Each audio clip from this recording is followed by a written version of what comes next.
JCR Consultants would like to welcome you to our Scope and Viability Analysis presentation on Vietnam. Our in-depth knowledge, research, and experience has enabled us to assess potential viability for future partnerships or markets for your institution. Let me take a moment to introduce our team. Jenna Levi works at McMaster University in the International Department. Carolyn Blouin works for the University of Ottawa in Student Services, and my name is Rasha Abu Ramadan, and I currently work for Vancouver Island University in the International Department.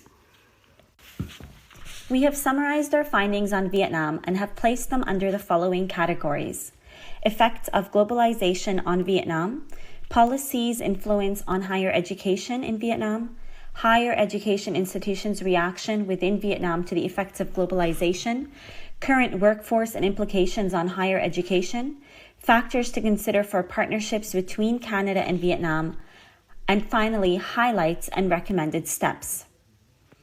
Jenna will now begin our presentation by discussing the effects of globalization and policies and their influence on higher education in Vietnam. Thank you, Rasha. In 1986, Vietnam adopted an economic development policy known as Doi Moi, or economic renovation, to move the country away from a centrally planned economy back to a market-oriented one.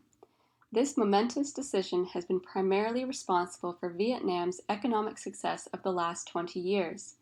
Under the changes of Doi Moi, widespread privatization of public property, especially in the rural and manufacturing sectors, was sanctioned, and regulatory controls on prices and foreign investment were significantly eased.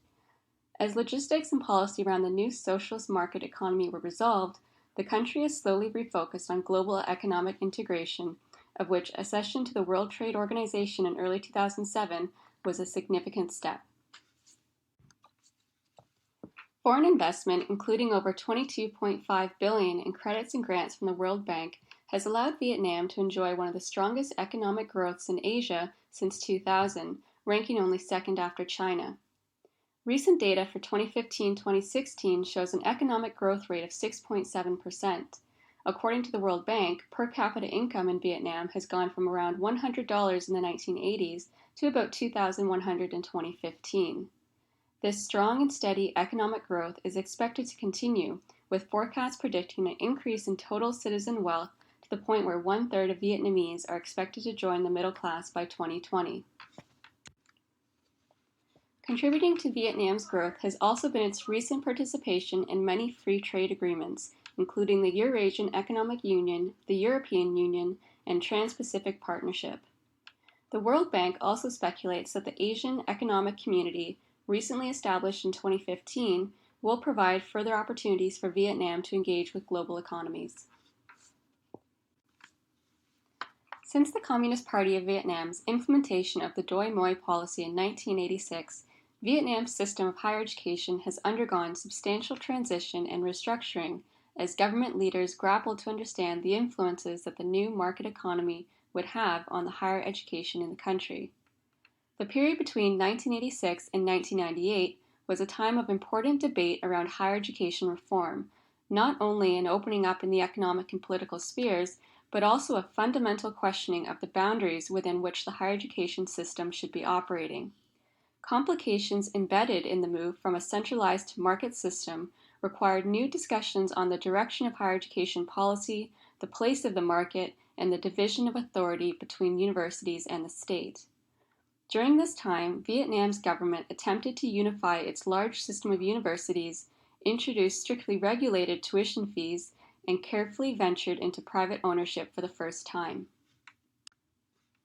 According to Elizabeth St. George, one of the authors of the book Reforming Higher Education in Vietnam, the National Assembly's 1998 Law on Education marked the beginning of a Vietnamese post-communist framework for higher education and the end of a series of episodes of experimentation. The law of education, although still ambiguous in many important areas of higher education, demonstrated the commitment of the government to a more standardized and rule-based system.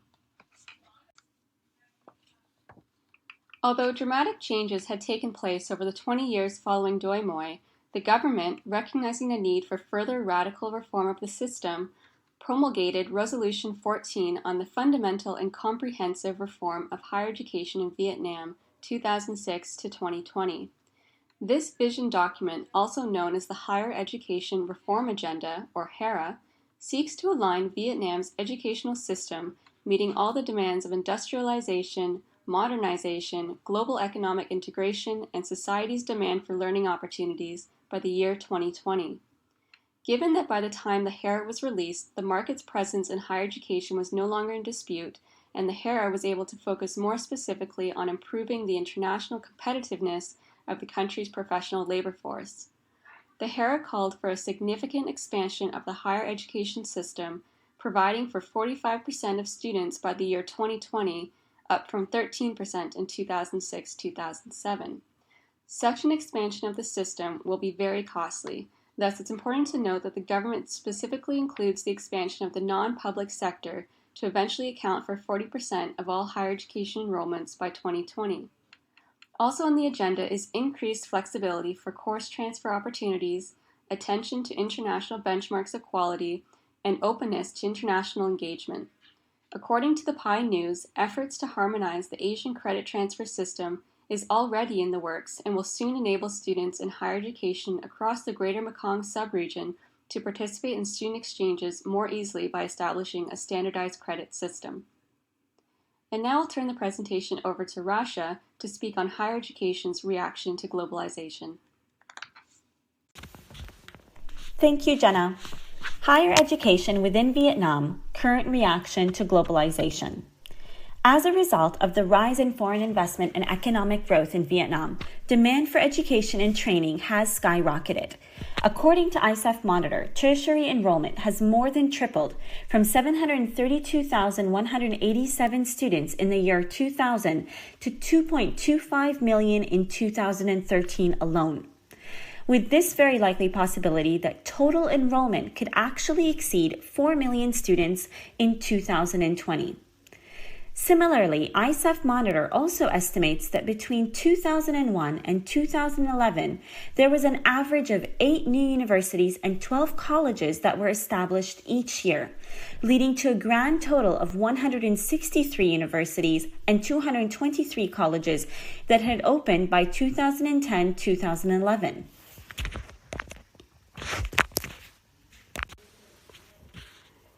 Vietnamese universities have room for only about 600,000 students of the over 1.8 million candidates who took the National University College entrance exams. And currently, there are 234 universities and 185 colleges actually operating in Vietnam. This very sudden and rapid development of Vietnam's higher education system has led to deficiencies in the infrastructure and teaching staff, and an overall total decline in quality. So in an effort to slow down the growing educational market and refocus on quality, Vietnam's government enforced a halt on proposals to develop new universities and colleges, and later including new international collaborations until 2020. In recent years, the Ministry of Education and Training of Vietnam has moved to cap class sizes and has expanded scholarship support for advanced studies abroad at the master's and PhD level. In addition, it has also supported the establishment of formal partnerships between Vietnamese institutions and universities abroad to strengthen their curricula in 23 targeted science and technology subject areas. Higher education capacity is a key factor driving demand for study abroad in the country, one that has led to up to 125,000 Vietnamese students to pursue their studies overseas in 2013. More importantly, improving the domestic education is a top priority in various Vietnamese government plans, and the initiatives include ambitious goals, such as a 10% annual increase in domestic university enrollment and developing a higher education system more in line with global standards. Anthony Welsh reports on the extent to which higher education in Vietnam has been affected by influences from abroad. He notes particular ways in which the system is currently connected with an international setting. These include the extent of the outflow of Vietnamese students to study at foreign universities, the growing presence of foreign universities in Vietnam, the inflow of funds and expertise from members of the Vietnamese diaspora in the West, the growth of foreign investment in universities in Vietnam, and Vietnam's increasing commitment to international alliances.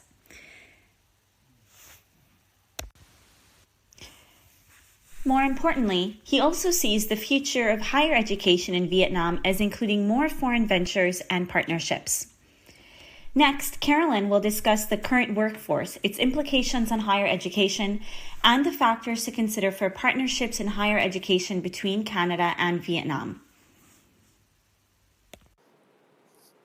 Thank you, Rasha. In terms of population demographics, the median age in Vietnam is just 28.5, meaning that the workforce is fairly young and will continue to fuel the economy. As for the type of work, there is a shift occurring from manual labor, such as farming, to industrial labor. The latter requires new knowledge and skills, such as choosing products and suppliers, interacting with customers, setting prices, and calculating profits. In order to have skilled workers, the education system has been developing for approximately 30 years. However, there appears to be a gap in the skills being taught at higher education institutions in Vietnam and the actual skills required in the job market. This skills shortage has had a larger impact on international businesses operating in Vietnam. Furthermore, graduates from Vietnamese universities are not being hired due to the lower quality of education. Statistics indicate that unemployment in youth aged 15 to 24 years old is nearly 3 times higher than the older population. In numbers, 6.3% of youth versus 2.3% of older workers are unemployed. This skills shortage is having a negative impact on the economy, as companies are unable to find suitable employees to do the job properly or help expand the business. In other words, this is a major productivity problem, where the output per unit of input is yielding a lower ratio than other Asian countries. More specifically, the International Labour Organization reported that Singapore's productivity is 15 times greater than Vietnam's productivity. When compared to middle-income Asian countries such as Malaysia and Thailand, Vietnam trailed badly as well. To overcome these challenges, English skills, IT skills, and targeted training for a wide range of occupations and industries is needed. Over the past 15 years, higher education in Vietnam has developed rapidly. Due to the high number of new institutions with narrowly focused curricula, the quality of instruction is questionable.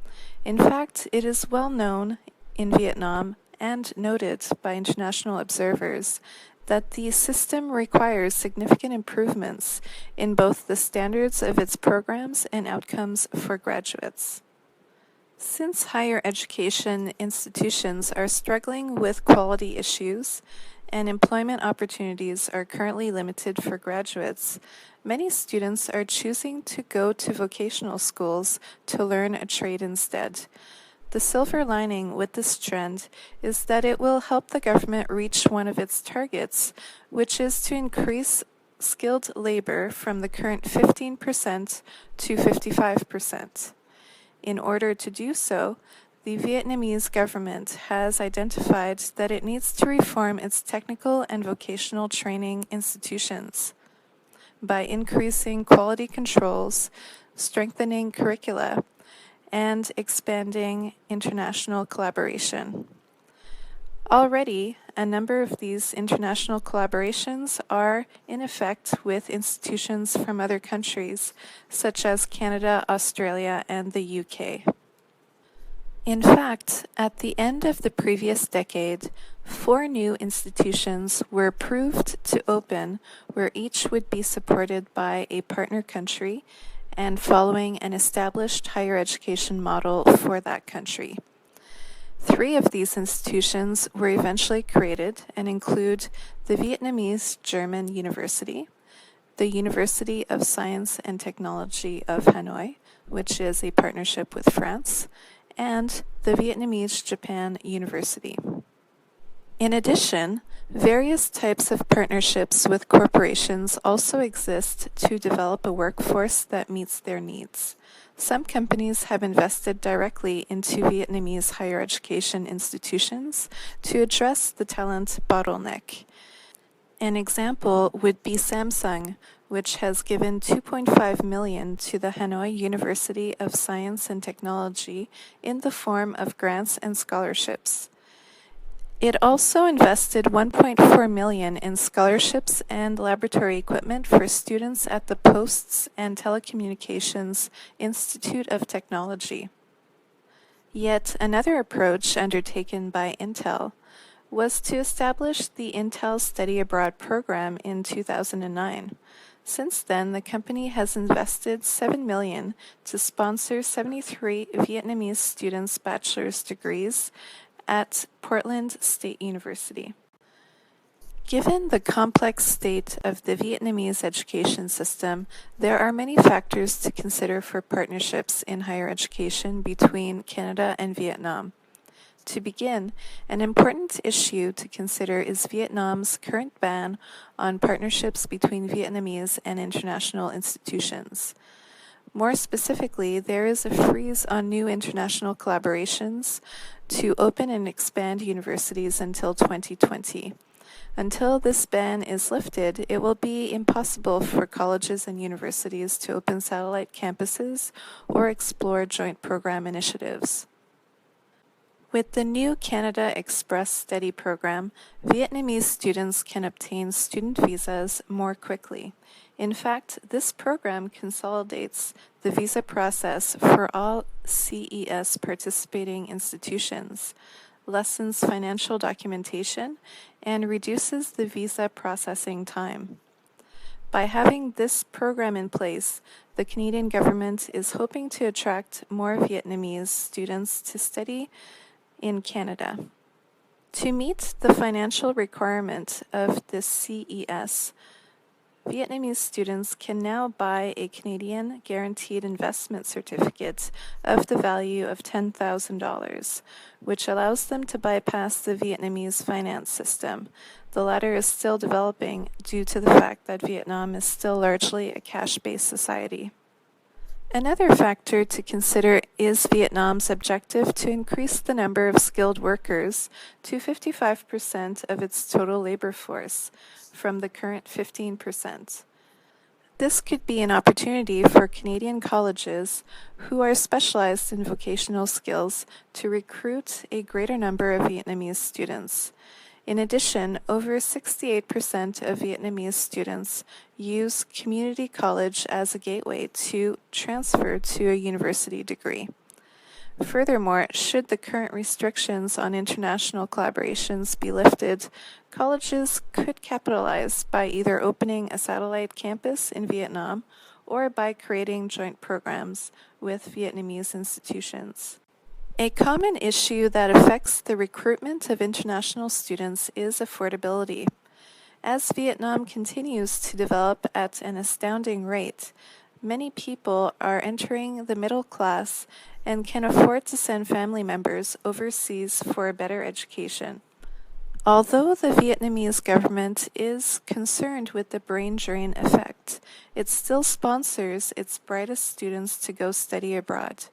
Of the 15,000 students each year who pursue their education outside Vietnam, 400 of these students have received scholarships of $35,000 a year to study in fields considered a high national priority, such as IT, maths, and the sciences. These two factors have lessened the financial burden of studying abroad and likely has a positive effect on the total number of Vietnamese students studying abroad. The trend of Vietnamese students studying overseas is partially fueled by the perception that the quality of education at national institutions is substandard. The Vietnamese government is aware that there is a quality issue with its institutions. Restructuring education has become one of the nation's top priorities, and an increasing percentage of the national budget has been allocated to this effort, reaching 20% in 2012. Over time, as these efforts lead to a better Vietnamese education system, less students will see the need to study abroad since they will find the same quality of education at home. Shifting our perspective, recruitment operations in Vietnam are changing and entering a more competitive and free market atmosphere.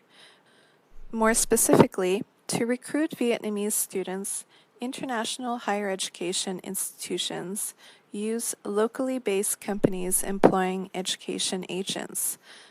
These agents are hired to help individuals navigate the education system and find an institution that meets their clients' needs.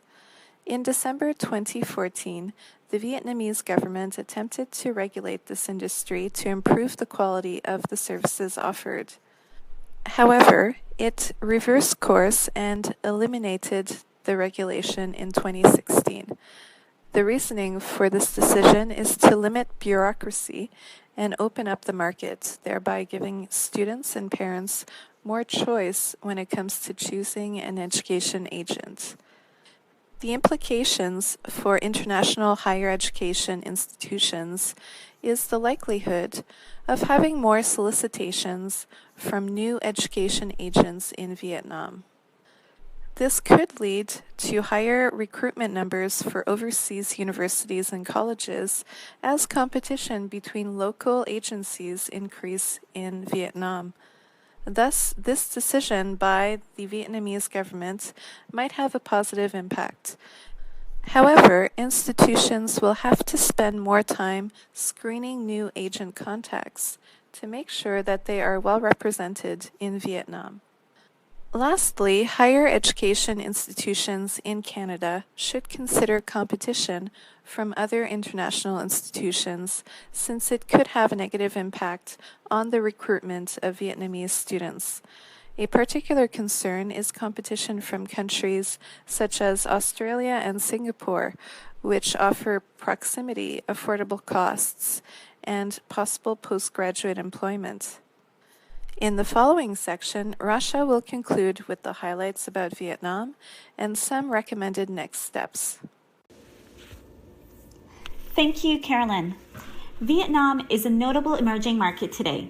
If these trends towards increasing outbound mobility along with expanded enrollment at the secondary level continues, it will only become a more important source of international students in the years ahead, both for established destinations such as Australia and the US, but also for destinations that can offer a compelling combination of quality and affordability such as Canada. Here are some of the highlights of our presentation for your careful consideration. In 1986, Vietnam adopted an economic development policy known as Doi Moi to move the country away from a centrally planned economy back to a market-oriented one. A strong economic growth, ranking only second after China in Asia, has a rate of 6.7%, and according to the World Bank, per capita income in Vietnam has gone from around $100 in the 1980s to about $2,100 in 2015. Enhancing international integration to broaden economic opportunities, Vietnam has boosted its international economic integration as it has signed a number of free trade agreements. Some of those agreements include the Eurasian Economic Union, the European Union, South Korea, and the Trans-Pacific Partnership. At the same time, the ASEAN Economic Community was established on December 31st, 2015, and this is likely to create more opportunities for the country to integrate further with regional and global economies. Vietnamese students can also obtain student visas more quickly through the new pilot project, Canada Express Study, which consolidates the visa process for all CES participating institutions in Canada. This lessens the financial documentation and reduces the visa processing time. The Government of Canada is hoping that by having this program in place, we want to attract more Vietnamese students to come and study in Canada. The Vietnamese Ministry of Education and Training indicated that 125,000 Vietnamese students studied overseas in 2013, which is a 15% increase over 2012, and this figure is expected to rise. Around 90% of those students in 2013 were considered self-funded students, with Vietnamese spending up to $1.875 billion on overseas study-related expenses, which is indicating around 1% of the GDP. By reforming the education system, there was a move to limit the number of students per class and increase access to scholarship support for advanced studies abroad at the master's and PhD level. Recruitment operations in Vietnam are changing and are entering a more competitive and free market atmosphere. This will create the need for Canadian institutions to work harder to find strong, reliable agents to work with to assist them in recruiting Vietnamese students to study in Canada. Canadian institutions will need to work on articulation agreements with Vietnamese institutions, opening the door for transfer credits. Opportunities for partnerships are on the rise, especially as the Canadian education destination market is relatively new to Vietnam. For institutions who are venturing into Vietnam, there will be a need for training and education about Canada to place it as an education destination for Vietnamese students. Thank you for taking the time to watch our presentation. JCR Consultants is confident that the information we have provided will enable your institution to take a closer look at Vietnam for potential business opportunities in the future.